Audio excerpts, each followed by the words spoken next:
Dans tous les sports et notamment dans le sport mécanique, se tenir debout sur la première marche du podium est la plus belle chose qui puisse être. Récompensé par une coupe plus grande que celle des autres ou par une couronne de laurier, cet accomplissement reste un fait très rare en Formule 1. On l'a vu avec la série leur première victoire, c'est très dur de gagner une course en Formule 1. Avec seulement 108 vainqueurs en 1022 courses, la Formule 1 reste un sport fermé. Et au fond, c'est idiot. Pourquoi se focalise-t-on sur le fait de gagner? Si Hamilton avait crevé 100 mètres plus tôt dimanche dernier et qu'il n'avait pas gagné la course, sa course aurait-elle été moins bonne? Pareil pour Leclerc, la crevaison de Bottas lui donne le podium, mais est-ce que ça rend sa course plus belle? À mon sens, non, mais niveau palmarès, y a pas photo. Et pendant que certains gagnent sur 3 roues, d'autres n'y sont jamais parvenus, et c'est à eux qu'on va s'intéresser. Bonjour à tous et bienvenue dans un nouveau concept intitulé « Elle est où la victoire ?» Le concept, il est très simple, on prend un pilote qui n'a jamais gagné en Formule 1, on raconte son histoire, puis on enfile notre costume d'enquêteur et on zoome sur 5 fois où il aurait pu gagner la course. Et oui, on pourra faire un épisode spécial « Il est où le podium ?» consacré à Nico Hülkenberg. C'est promis. Et comment commencer cette série sans parler de Monsieur Zéro Victoire, l'homme qui a fait le plus de Grands Prix sans jamais en gagner un seul, 208. Je veux bien évidemment parler de la légende Andrea de Cesaris. Voici son histoire. Ah oui, non, avant, faut que je vous prévienne d'un petit truc, c'est le pilote le plus malchanceux de tous les temps. 208 Grands Prix et aucune victoire, certes, mais surtout 208 victoires et 147 abandons. 147. Ça fait 71% d'abandon. 71% d'abandon. C'est le pire de l'histoire en termes de chiffres et de ratios. C'est bien simple, vous pouvez tourner la chose dans tous les sens, c'est le pilote qui a eu le plus de poisse de toute l'histoire de la Formule 1. Le mec a abandonné 7 courses sur 10 pendant 15 ans de carrière. Je sais même pas si on peut imaginer ce que ça fait de vivre ça. Bref, voici le résumé de la carrière d'un homme qui a fait plus de 200 courses sans jamais en gagner une seule.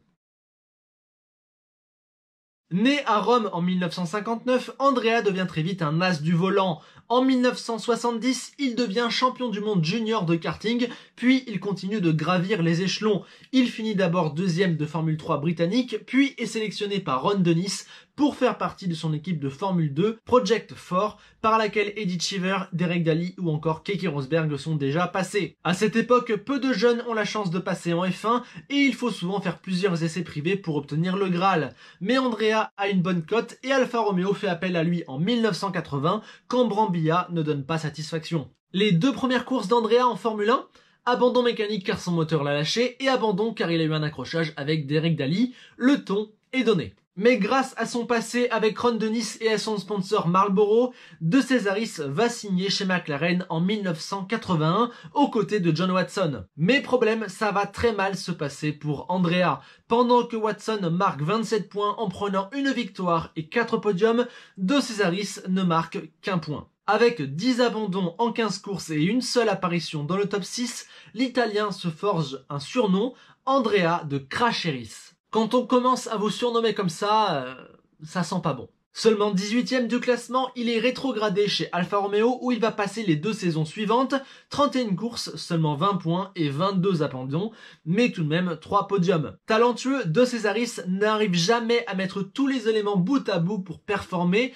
Au bout de 3 saisons, son bilan est assez catastrophique. Du coup, pour 84 et 85, il baisse encore d'un rang et signe chez Ligier, qui n'avait marqué aucun point en 83. Mais le bilan sera le même, énormément d'abandons et seulement 6 points en 2 ans. Après une année cataclysmique chez Minardi, où il ne termine qu'une seule des 16 courses, il rejoint Brabham où ça va aller mieux, 2 courses terminées sur 16. Ah si, techniquement, 2 courses terminées au lieu d'une, c'est mieux. Non, sérieux, c'est juste abominable, j'ai pas les mots. La suite sera presque pire puisqu'il errera 1 an chez Rial, puis 2 chez Dallara sans réussite hormis un podium miracle. Il retrouvera un peu le sourire chez Jordan où il terminera 9e du général, le 2e meilleur résultat de sa carrière. Il sera également 9e en 93, mais cette fois-ci sous les couleurs de Tyrrell. Mais en 93, les choses empirent à nouveau, 0 points et 10 abandons. Au bout du bout, il fait une dizaine de Grands Prix en 94, à la fois chez Jordan et chez Sauber, mais voilà, c'est ainsi que se termine l'histoire d'Andrea de Cesaris en Formule 1. Alfa Romeo, McLaren, Alfa Romeo, Ligier, Minardi, Brabham, Rial, Dallara, Tyrrell, Jordan, Sauber, bref, comme vous venez de le voir, la carrière de Cesaris est un sacré chemin de croix. Je pense vraiment qu'il avait le potentiel pour gagner une course en termes de vitesse pure, mais il a fait beaucoup trop d'erreurs dans toute sa carrière et je pense vraiment qu'il lui manquait les détails qui font passer un bon pilote à un vrai champion. Lorsqu'il a signé chez McLaren en 1981, il était au bon endroit. S'il avait fait toute sa carrière chez McLaren, nul doute qu'il aurait fini par gagner une course, mais il a fait trop d'erreurs et en fait il a perdu sa place chez McLaren et à ce moment-là, il a carrément perdu toutes ses chances de victoire en Formule 1. Après ça, il n'a fait que descendre d'écurie en écurie, de projet en projet, rien n'a jamais marché. Et puis en plus, il avait énormément de malchance et beaucoup d'erreurs, donc ça n'a jamais rien arrangé et il n'a jamais obtenu le Graal. Mais quelles sont les courses où il en est passé tout proche? C'est ce qu'on va voir maintenant. Mais avant d'entrer dans le fameux top 5 des courses où il aurait pu gagner, je vous ai préparé quelques mentions honorables car il y en a pas mal. Déjà, il faut savoir qu'Andrea De Cesaris a fait 5 podiums en Formule 1. Il y en a 3 qui sont dans le top 5, mais il y en a 2 que j'ai pas pu caser. Donc les voici. Il y a tout d'abord la Belgique 1987 où il fait 3e après être parti 13e, mais il a eu une panne d'essence dans le dernier tour. Du coup il a fini 3e mais à un tour des vainqueurs, donc on ne peut pas vraiment dire qu'il est passé proche de la victoire. Un peu pareil au Canada en 1989 où il fait 3e avec sa Ford Cosworth mais à 1 minute 40 du vainqueur Boutsen. Je cite également le Grand Prix des États-Unis Est 1982 où il partait 2e mais où sa transmission l'a lâché au bout de 3 tours. Et ensuite j'ai 3 4e places à citer. Canada 91 où il finit à 1 minute 20 du vainqueur, Mexique 91 où il finit à 1 tour du vainqueur et Monaco 1984 où il finit également 4e. Bien, nous pouvons entrer dans le top 5 et à la 5e position, j'ai mis le Grand Prix de Belgique 1983. Alors dans sa 2e saison chez Alfa Romeo, De Cesaris partait 3e, mais il a volé le départ en compagnie d'Alain Prost, du coup drapeau noir. Tout le monde se remet en place, on fait un 2e départ. Ce départ est également excellent, mais cette fois il est dans les règles. Et du coup De Cesaris suit Prost au départ, ils font 1er et 2e.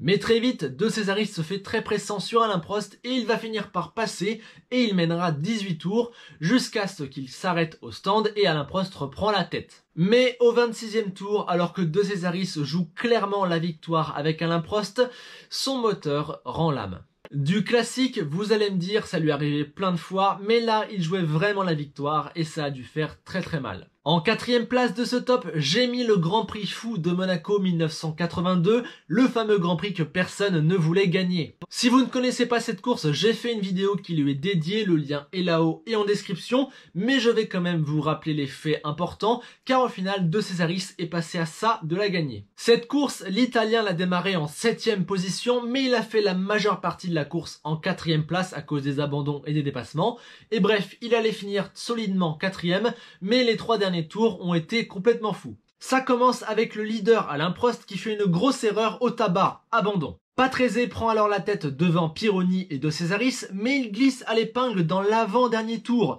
Pas d'abandon, il parvient à repartir, mais il est 3e. Pironi est donc en tête, mais à l'entrée du tunnel dans le tout dernier tour, il ralentit et se gare.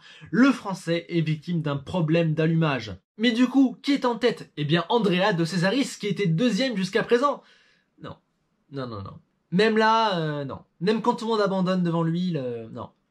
Non, bah écoutez, j'y peux rien. Hein. Et oui, le caméraman revient sur lui et sur son Alfa Romeo qui est stoppé dans la descente vers l'épingle du Loves.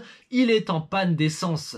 Au final, c'est Patrese qui l'emporte miraculeusement et Andrea ne sera que 3e. Du coup, si je résume bien, il était 4e et les 3 mecs devant lui ont eu un problème, mais il a quand même pas gagné. Pire, il n'a même jamais été en tête de ce Grand Prix de Monaco 1982. En 3e position, j'ai mis le Grand Prix d'Afrique du Sud 1983. Parti 9e, De Cesaris était déjà 3e à la fin du 2e tour, mais il a fait la majeure partie de sa course tranquillement calé en 5e position. Tranquillement calé derrière les leaders, il a vu Alain Prost casser une turbine et Niki Lauda avoir un court-circuit, puis il a doublé magnifiquement Nelson Piquet à 3 tours du but et il a échoué à 9 secondes de Patrese pour la victoire. Techniquement, c'est la course où il est passé le plus proche en termes de temps de la victoire, à savoir 9 secondes. Avec les événements de fin de course et un beau dépassement, il a fini 2e, mais voilà, il lui manquait encore un petit quelque chose pour gagner. À la deuxième place, je vous présente le Grand Prix des États-Unis Ouest 1982, la seule fois où De Cesaris a signé une pole position. C'était lors de sa première saison avec Alfa Romeo et personne ne s'attendait à une telle performance. Il a battu le temps de Niki Lauda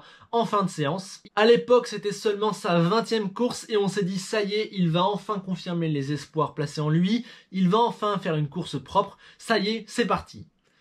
Non, non, non.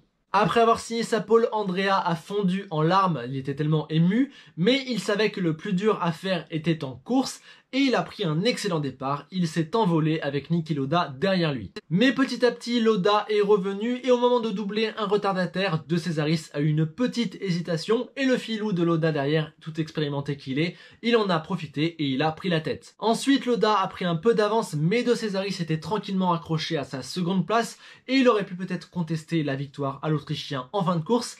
Sauf que non, à un moment donné, il a cru voir de la fumée dans son rétroviseur, du coup il s'est concentré sur ça, et le temps de relever la tête, bam, il était dans le mur. Voilà donc en quoi s'est transformée la seule pole position de la carrière de De Cesaris, par un gros crash bien idiot. De Crash a encore frappé et James Hunt dira qu'il n'a pas sa place en Formule 1. Ça fait très mal et en plus à ce moment-là il ne le sait pas encore, mais il vient probablement de laisser passer sa plus belle chance de victoire, ou en tout cas à mon sens sa deuxième plus belle chance de victoire, et il lui reste encore 12 ans de carrière derrière, c'est-à-dire à peu près 12 ans pour rien. Enfin, à la première place, j'ai mis le Grand Prix de Belgique 1991.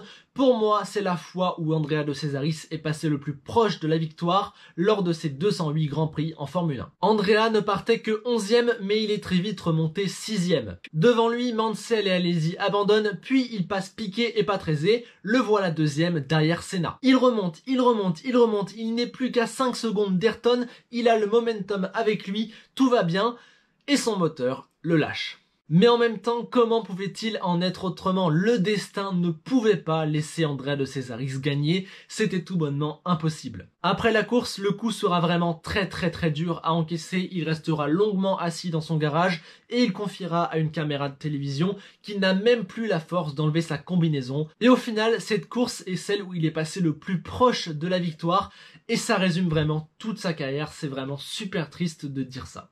Voilà donc, c'est la fin de ce premier épisode de Elle est où la victoire? J'espère que ce tout nouveau concept vous plaît et j'attends vos retours dans les commentaires. Qu'est-ce que vous voulez que je change? Qu'est-ce que vous voulez que j'apporte en plus? Qu'est-ce que vous voulez que j'enlève? Quel pilote vous voulez que je traite dans cette vidéo? Bref, c'est entre vos mains, dites-moi tout dans les commentaires. Sur ce, je vous remercie pour tout votre soutien, je vous souhaite un bon Grand Prix du 70e anniversaire, on se retrouve bientôt pour de nouvelles vidéos et rappelez-vous qu'Enzo Ferrari disait presque que le plus important c'est de franchir la ligne, toujours franchir la ligne. Ce que De Cesaris n'a fait que 61 fois en 208 courses.